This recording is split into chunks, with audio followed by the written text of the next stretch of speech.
Kalau ada orang masih berbuat fahsya, pelaku di pornografi, ada porno aksi, aktif di LGBT, tapi masih kelihatan sholat.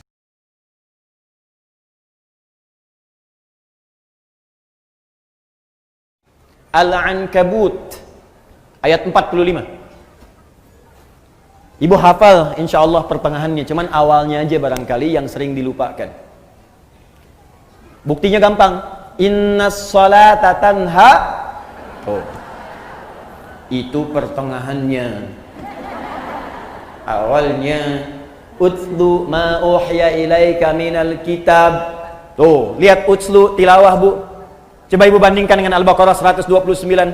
Rabbana wab'ats fihim rasulan minhum yatslu alaihim ayatika. Yatslu itu baca, pelajari. Perintahnya utslu. Sebelum Anda sholat, baca dulu, pelajari dulu, lihat keterangan yang bersumber dari Nabi. Utslu, watslu, utslu. Lihat ayatnya, lihat keterangannya. Ada kan? Terus utslu ma uhiya ilaika minal kitab. Kitab ada lagi disebutkan. Ya, Rabbana wab'ats fihim rasulan minhum yatslu utslu. Yatslu alaihim ayatika wa yu'allimuhumul kitab. Kitab disebutkan lagi. Utslu ma uhiya ilaika minal kitab. Kata Al-Qur'an, Ibu sebelum sholat jangan tergesa-gesa untuk sholat. Keluarkan dulu semua tuntunan dari Nabi bagaimana cara sholat yang baik. Pahami bacaannya. Utslu itu punya 3 arti dari kata tilawah. Utslu dari kata tilawah punya 3 arti. 1, baca. 2, pahami yang dibaca. 3, amalkan yang dipahami itu. Tilawah namanya. Makanya kalau ada orang baca Quran, supaya kita paham, di sampingnya kan ada yang menerjemahkan kan? Siapa yang menerjemahkan itu? Sari tilawah. Sebetulnya orang Arab itu tidak mengenal sari, kenalnya tilawah. Tilawah. Cuman mungkin di Indonesia yang pertama kali tilawah itu Bu Sari. Makanya disebut sari tilawah. Ya, coba kalau Adi, mungkin Adi tilawah gitu ya, atau daan tilawah gitu. Bisa. Ya. Jadi enggak, sari tilawah itu sebetulnya tambahan sarinya. Ya, sari tilawah, sarinya itu tambahan. Yang betulnya tilawahnya. Cuman karena mungkin pertama kali yang tilawah Bu Sari, makanya sari tilawah. Tapi poinnya, kenapa ada sari tilawah? Supaya bisa memahamkan kepada kita apa yang dimaksud bacaan tadi. Nah, persis sama dalam sholat. Kata Allah sebelum sholat, baca dulu bacaan sholat. Pahami dulu. Memahami sesuatu disebut fikih namanya. Ini. Saya tulis. Fikih. Makanya kalau Ibu belajar tentang hukum ibadah, itu pasti semua fikih. Nggak ada tulisan ilmu, fikih. Coba Ibu cari ya, buku tentang sholat, pasti judulnya fikih sholat. Tentang zakat, fikih zakat. Tentang haji umrah, fikih haji. Ibu nggak akan temukan buku judulnya ilmu sholat. Nggak ada. Ilmu haji nggak ada, yang ada fikih. Apa maksud kalimat fikih ini? Paham. Maksudnya kata Allah, hei engkau, kalau engkau ingin khusyuk dalam sholatmu, ingin nikmat sholatmu, maka pahami bacaan dan gerakan sholat itu. Jangan sampai engkau sholat tapi tidak mengerti yang dibaca. Coba jujur pada diri kita masing-masing ya. Jujur saja. Dari sekian ribuan kali sholat yang kita tunaikan, ruku dan sujud, berapa persen bacaan sholat yang dipahami? Tuh. Katanya ibu pengen khusyuk tapi nggak ngerti yang dilakukan, bagaimana bisa khusyuk? Ruku tapi nggak paham bacaan ruku. Sujud nggak ngerti bacaan sujud, mustahil kita bisa mendapatkan kekhusyuan itu. Nah, ini bagian pertama, utslu ma uhya ilaika minal kitab. Ini kitab ini.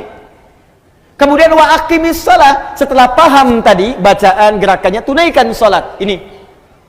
Sekarang perhatikan, apa hikmah tertinggi dari salat itu? Teruskan ayatnya. Innas sholata tanha 'anil fahsya.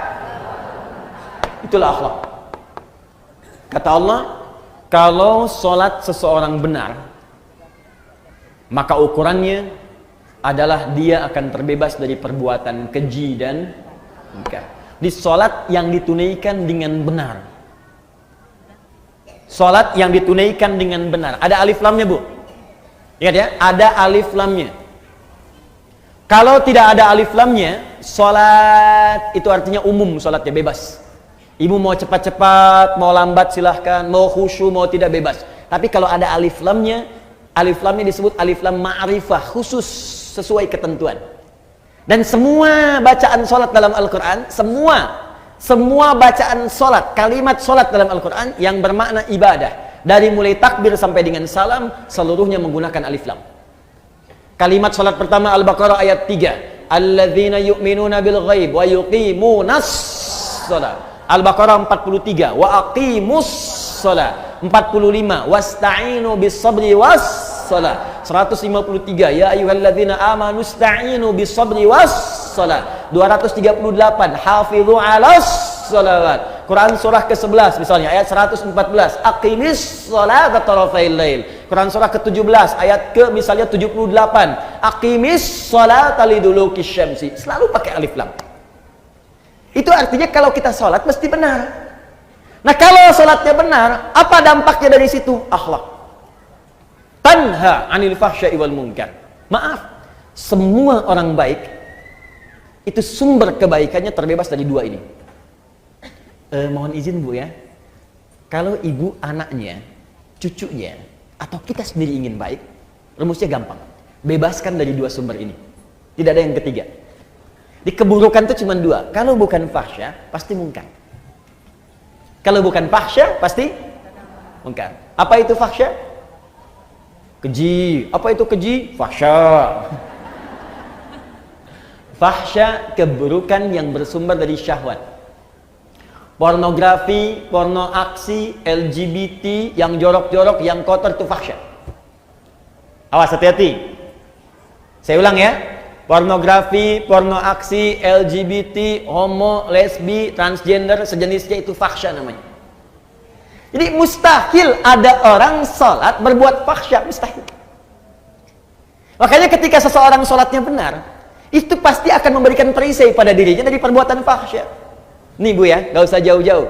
Kalau sholat kita benar, ibu lihat gambar di handphone, buka misalnya, ya. Begitu ingin lihat berita, tiba-tiba ada gambar yang tidak elok. Itu kalau sholat kita benar, dalam hati kita ada yang disebut dengan burhan namanya.